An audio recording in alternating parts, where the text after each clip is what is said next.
Good morning, fellow backpackers. Today I am talking about gear that I am done with. And by done with, I mean that I'm no longer using it because it aggravates me. So I'm going to run through my top 5 plus one bonus item. So in other words, my top 6. My first item that I am done with are MSR groundhog stakes. Now this was a tough one for me because these stakes do hold extremely well. They're great at what they do, which is holding into the ground. But the one thing that I just can't stand about these is it's so painful to get these things started if you push down on the top with your hand. Because there's not really any sort of a flat spot on the top. It's kind of sharp and pokey a little bit. So if you're really pushing down on really hard ground especially, it just hurts. See what it did to my hand?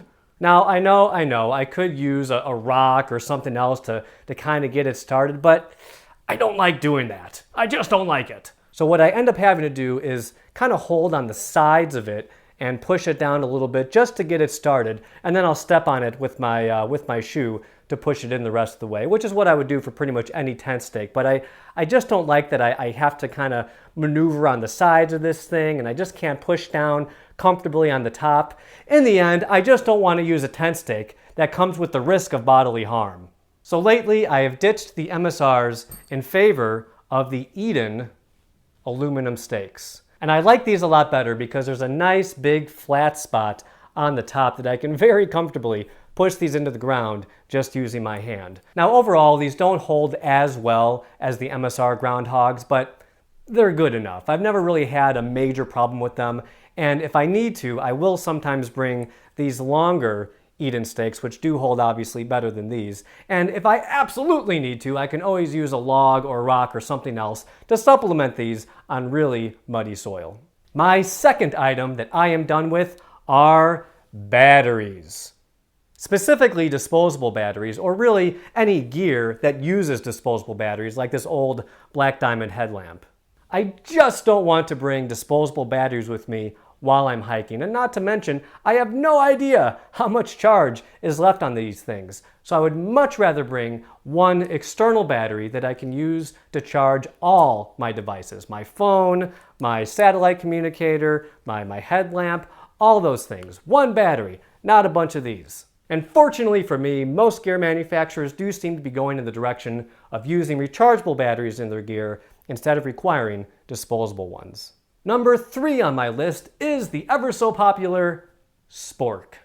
Do you know how many times I've actually used the prongs of the spork while backpacking?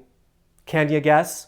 Never! Not once, not ever, zero, not a single time. Which makes a lot of sense because pretty much every backpacking meal that I make, I can just use a spoon. I don't actually need to be using any kind of a fork. And the biggest problem that I have with sporks is that it's just harder to clean.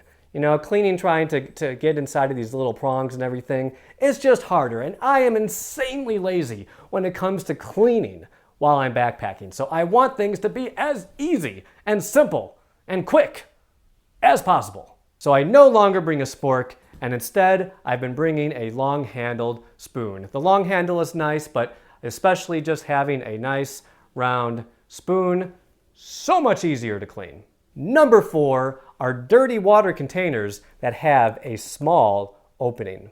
It can be really hard to scoop up water through these small openings. And I'm actually not just picking on the Sawyer bags here. The same thing goes if you're using like a smart water bottle. Again, small opening. I just don't want to use any kind of dirty water container that makes it difficult to scoop up water.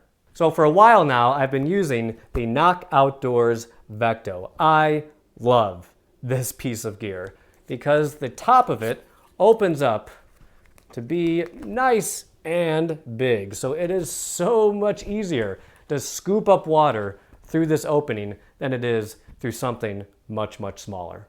And while we're on the topic of water, the 5th thing that I am done with is using water bladders for my clean water. Now, water bladders do have a lot of advantages. They're lightweight. They can pack up into a small little container. I mean, these things really can be fantastic for hiking. But You know what the biggest thing that I don't like about using these damn things? They are so hard to dry. So hard. And you really do want to make sure that you get every single drop of water out of these things before you roll them up and put them away, because that water will go bad and you will have a very disgusting water bladder. So what I've typically done to dry these things is open them up, try to get them as open as I possibly can, and stick them in a hot car and just leave them there for a day, 2 days, 3 days, as long as it takes. But nevertheless, it's still a pain, and I just don't like having to screw around with these things anymore. So I'm gonna bring the smart water bottle back, because I did eventually start using these like so many other backpackers do. These are a lot easier to dry than those water bags, and yeah, I just like using these much, much better. Okay, on to my bonus item. My bonus item of gear that I am kind of done with in this case are these small little containers that I got off Amazon. I'll put a link in the description below so you know exactly which one these are. I think the volume of this is, it's either 10 or 15 milliliters. I want to say 10, but it could be 15. Not entirely sure. But these things are really great because they are the perfect size for things like sunscreen or bug lotion or Dr. Bronner's soap, something like that. Anything that you want to bring with you for, you know, a couple days, 3 days, even up to 4 days, depending on how much you use this stuff. And I really like the size, and they weigh practically nothing. But the one area that I'm so sick of with these things is filling them up. And I'll show you what I mean. See what I mean? These openings are so small that you have to use some type of a syringe. And if you use a standard syringe that you can get in any drugstore like this one, the tip of it is just too big, because when you go to insert whatever you're trying to get into this bottle, it creates a seal around this opening. So when you push anything in, it creates pressure inside of here, and so when you go to take it back out, all that stuff just goes spilling out. So that doesn't work very well. So you have to use a syringe with a much smaller tip, and I did find some on Amazon that I think will work. I'll include a link in the description to that one too. And I said that I'm kind of done with these because, again, I really like them, except for this very miniature opening. But I'm going to try out those smaller syringes, see how they work. If they work, I'm going to keep using these. If they don't, forget it. Well, thank you so much for watching. As always, stick around another minute for a few bloopers. If you enjoyed this video and want to see more, don't forget to like and subscribe. And of course, have fun out there. So I ditched these in favor of using, and then, What kind of cheap-ass batteries do I buy? Active Energy Super Alkaline.